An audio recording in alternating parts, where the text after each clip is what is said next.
Est-ce qu'une évolution de la situation pourrait justifier que le président de la République se représente en 2024? Mais ça, je suggérerais à mon ami Seydou Gueye de discuter avec le chef de l'État pour que le Seneweb l'interviewe et lui pose la question. El Hadj Amadou Kassé n'en parle pas. Non, c'est pas que j'en parle pas, mais de ce qui se passe en 2024, moi, je ne peux pas savoir. En revanche, je sais ce qui se passe aujourd'hui.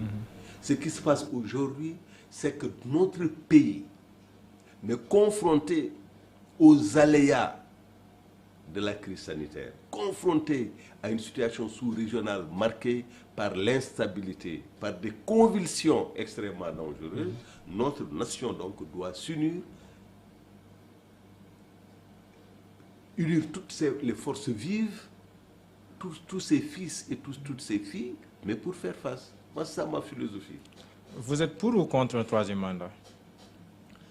Alors, personnellement, vous savez, tout dépend des circonstances.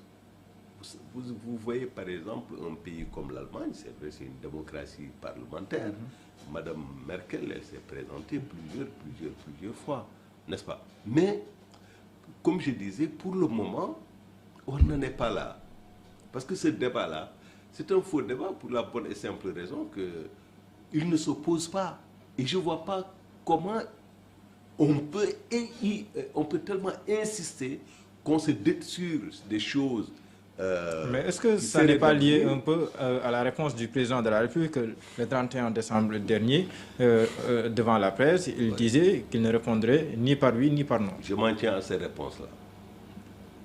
Vous maintenez le ni oui ni non? Non, et puis moi, je suis de l'APR, je suis un collaborateur du chef de l'État. Par conséquent, je dois faire preuve de discipline.